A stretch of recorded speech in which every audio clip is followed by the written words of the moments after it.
জওয়ালকে kitchen থেকে সবাইকে স্বাগত। কেমন আছো সবাই? আজকে আমি একটা পুরনো দিনের এই ডালনাটা রান্না করব। এটা কিন্তু আগেকার দিনে নিরামিষ তরকারির মধ্যে এইটা সবাই বানাতো এবং খেতে ভীষণ সুস্বাদু হতো।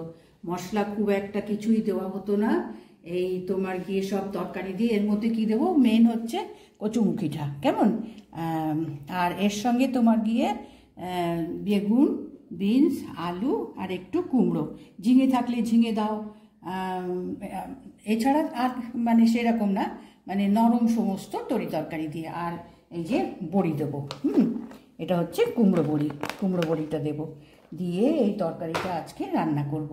তো এখন আমি এইটাকে ছাড়িয়ে পরিষ্কার করে নিই আর এই তরকারিগুলোকে কেটে নিয়ে তারপরে মেন রান্নাটা শুরু করব, কেমন।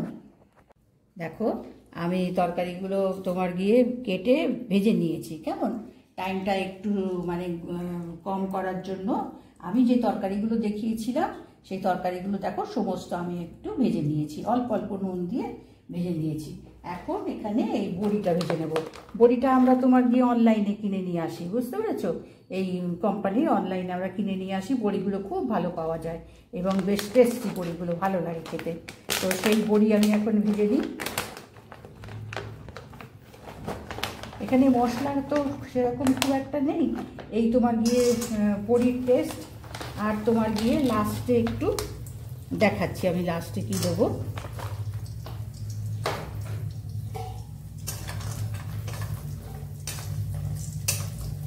বড়িটা একটু ভেজে নিই।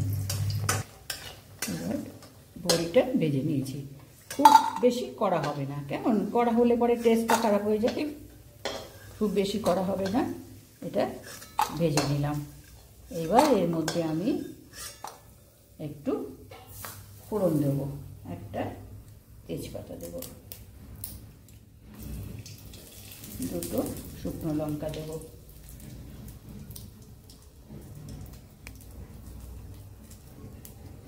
শুকনো লঙ্কা দিলাম। এগুলো জাস্ট শুকনো লঙ্কাটা তোমার গিয়ে একটু এই যে ভাজলে পরে যে একটা ভালো গন্ধ হয় তেলে, সেই গন্ধটার জন্য আমি দিয়েছি। আর এখানে দেব কালো জিরে, অল্প একটু কালো জিরে, হাফ চামচ। আর এখানে হচ্ছে এটা হচ্ছে রাঁধুনি, এরই হচ্ছে এই রাঁধুনির গন্ধটাই হচ্ছে আসল এই তরকারির হচ্ছে জান, বুঝতে পেরেছো। এইটাই হচ্ছে খেতে ভালো লাগে, এই হচ্ছে রাঁধুনি দিলাম। দিয়ে এই তেলটা ফোড়নটা আমি তুলে রাখবো, কেননা যখন লাস্টে আমি করব তখন এই ফোড়নটা মেশাবো। আমি এটা তুলে রাখি, কেমন। ফোড়নটা তুলে রেখেছি, আরও 2 চামচ তেল দিয়েছি। দিয়ে এই যে মানে কচুরমুখিটা, এখানে আমরা আরবি বলি, এই কচুরমুখিটা এখন একটু তেলে ভেজে নেব, বেশি ভাজবো না, কেন তরকারিগুলো তো আমি ভেজেই রেখেছি। এটা তোমার জাস্ট একটু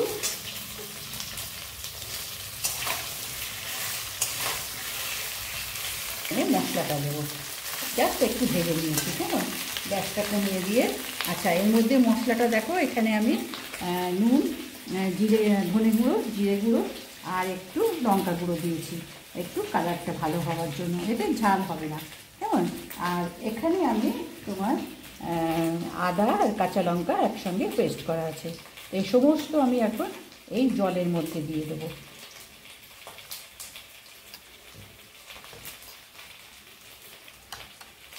দিয়ে জলের মধ্যে তাহলে কি হবে, এইখানটায় জলটা দেবো তো,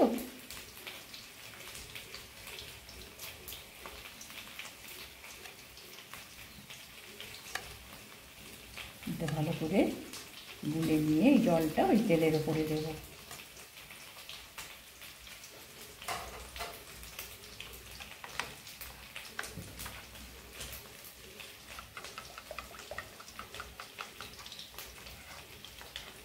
এখানে আদাটা আমি তেলে দিয়ে ভাজলাম না, যে আদার একটা বেশ ভালো স্মেল যাতে ওখানে থাকে, যার জন্য আমি এটা জলে গুলে এটা আমি দিচ্ছি এর মধ্যে।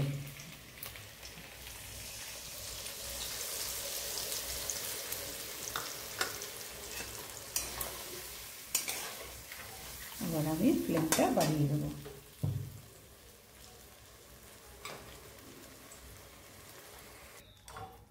এখানে দেখো সামান্যই, খুব একটা মশলা এখানে পড়বে না, কেননা তরি তরকারি দিয়ে মানে খুবই অল্প হইতে কিন্তু সুস্বাদু ভীষণ হয়। আচ্ছা, নুনটা কিন্তু দেখো আমি সব কটা যখন ভেজেছি তখন অল্প অল্প নুন দিয়েছি, কেমন, সেই জন্য এখন একটু নুনটা সাবধানে যাতে বেশি না হয়ে যায়। দরকার হলে তোমার গিয়ে পরে টেস্ট করে আর একটু মেশানো যাবে। তো এখন আমি নুন দিলাম, দিয়ে এটাকে এখন একটু ঢাকা দিয়ে রাখবো, একটু ফুটলে পরে, কেননা এই তরকারিগুলো সমস্ত তো আমি ভেজে নিয়েছি, তো সেদ্ধ করার বেশি সময় লাগবে না। এবার ঢাকা তুলে দেখি, হ্যাঁ হ্যাঁ বক করে ফুটছে। এবার এর মধ্যে এই যে সব তরকারিগুলো ভেজে রেখেছি, এবার এগুলো এক এক করে এর মধ্যে দিয়ে দেবো। আর এই তরকারিটা আমি সাদা তেলে বানালাম, কেমন, চাইলে সর্ষের তেলেও দেওয়া যায়, কিন্তু আমি এটা সব সাদা তেলে বানালাম। এবার এর মধ্যে কুমড়োটা দেব।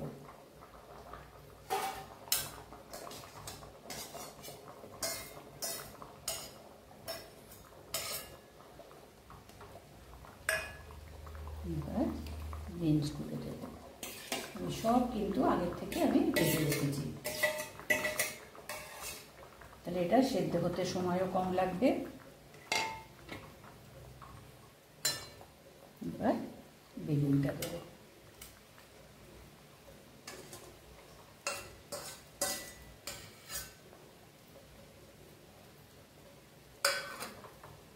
মিষ্টি দেবো, যেহেতু এটা নিরামিষ তরকারি সেই জন্য অল্প একটু তোমার মিষ্টি দেবো, জাস্ট একটু নুন ব্যালেন্স করার জন্য এখানে একটু মিষ্টি দিচ্ছি, অল্প চামচে হাফ চামচ। এবার আবারও ঢাকা দেবো, দিয়ে আর একটু ফুটে গেলে তখন ওই বড়ি আর ফোড়নটা মেশাবো। এই তরকারিগুলো জানো তো, আগেকার দিনের সমস্ত নিরামিষ তরকারি এইভাবে আমাদের মানে ঠাকুমা দিদিমারা এগুলো ওনারা বানাতেন, এবং মশলা খুবই কম। আর তোমার গিয়ে এখানে আমি একটু অবশ্য দুধ দেবো, না আবার আটটাতে আমি একটু দুধ দেবো। এখানে কিন্তু নারকেলের দুধ দিলে সব থেকে ভালো হয়, তো আমার কাছে নারকেলের দুধ তো নেই, যার জন্য আমি এই দুধটাই দেবো। দুধ আর আগে ওই ফোড়নটার বড়িটা দেবো, দিয়ে তারপরে এই দুধটা দিয়ে তারপরে এই তরকারিটা সম্পূর্ণ হবে। এবার আবার আমি একটু আবার ঢাকা দিই, দিয়ে আর একটু ফুটে নিই, বিনসটা এটা একটু মশলা ঢুকুক। এবার ঢাকনা খুলে দেখে নিই, বেশি সময় লাগবে না, তরকারি আমি সমস্ত ভাজা মানে ভেজে নিয়েছিলাম, এটা সেদ্ধ হতে খুব একটা টাইম নেবে। এবার এর মধ্যে এই যে এর মধ্যে যে ফোড়নটা দিয়েছিলাম আর বড়িটা ভেজে রেখেছিলাম সেই জিনিসটা দিলাম। এটা আমি পরে দিচ্ছি, কেননা এটা তোমার গিয়ে একটু ঝোলের ওপরে তোমার এই তেলটা এটা একটু দেখতে ভালো লাগবে, তোমার লঙ্কাটা এটা, সেই জন্য আমি ফোড়নটা একটা বাটিতে করে তুলে রেখেছিলাম, যে পরে ফোড়নটা মেশাবো আর দুধ দেবো।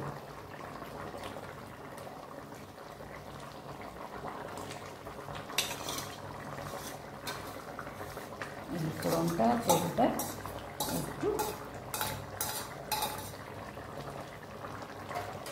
এবার এই দুধটা দেবো। এখানে কিন্তু তখনকার দিনে সব নারকেল দুধ দিত, তো আমার কাছে নারকেল দুধ নেই, এই জন্য আমি এই রোজকার যা আমরা ব্যবহার করি সেই দুধটাই আমি এখানে মেশালাম। এখানে কিন্তু আর কিচ্ছু দিতে লাগবে না, কিন্তু সমস্ত তরি তরকারিগুলো তা আছে, এবং প্রত্যেকটা তরকারি তোমার আমাদের উপকারে দেখো, এবং দেখতেও যেমন সুন্দর হয়, খেতে ততোধিক ভালো হয়। আগেকার দিনের মানুষরা এই যে নিরামিষ তরি তরকারি বানাতেন, তো তাদের সত্যিই একটা আলাদা টেস্ট হতো সেই সমস্ত খাবার দাবারের, তো তিনারা খেতেন, ভালো থাকতেন, তাই না? তো আজকে আমি সেই রকমই আমার বাড়িতে এরকম আমার মা ঠাকুমা এরকম বানায়, মানে বানাতেন আর কি, বানায় বলছি, তিনারা তো এখন সব কত তো বানাতেন, আমরা খেয়েছি, খুবই সুন্দর, আজও মনে রাখার মতন। তো আজকে আমি এটাকে ভাবলাম যে ঠিক আছে, কচুরমুখী পেয়েছি, বানিয়ে এটাকে সবাইয়ের জন্য দেখাই। আর একটু ঢাকা দিই, এবার ঢাকনা দিয়ে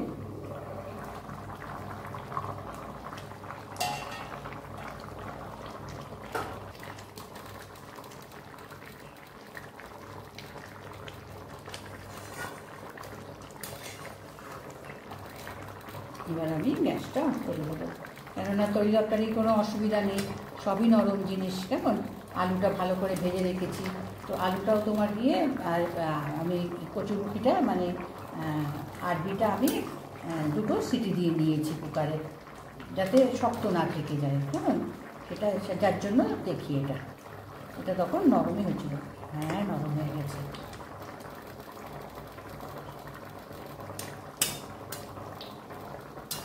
এবার একটু গ্যাস বন্ধ করে একটু 5 মিনিট গ্যাসের ওপরে আমি রাখবো, তারপরে ডিশে তুলে দেবো।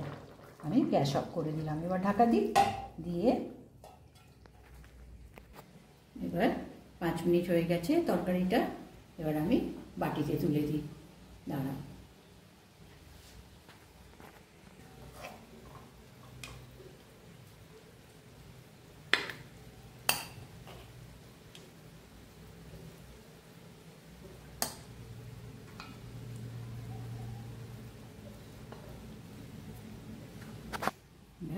বাটিতে আমি তুলে নিয়েছি। দেখো, এটা একদম নিরামিষ তরকারি, এখানে তোমার পেঁয়াজ রসুন কোনো এখানে মানে কিচ্ছু দিতে হয়নি। কিন্তু এই খাবারটা কোনো এক সময় যদি না খেয়ে থাকো, তো এইরকম গুছিয়ে, তরকারিও সব রকম রয়েছে, এরকম গুছিয়ে একবার অন্তত রান্না করে দেখো, আমার মনে হয় নিশ্চয়ই ভালো লাগবে। তখনকার দিনে মানুষরা এইভাবে দেখো রান্নাবান্না করে খেতেন, তো তাদের খাবার দাবার কিন্তু খুবই সুস্বাদু হতো এবং খুবই শরীরের পক্ষে উপকারী। এখানে সব কিছুই রয়েছে, প্রত্যেকটা খাবারই দেখো আমাদের শরীরের কাজে দেয়, শরীর ঠান্ডা রাখে, ভালো রাখে। তো আজকে আমি বানালাম, ভালো লাগলে একটা লাইক করে দিও, সাবস্ক্রাইব করো। কেমন?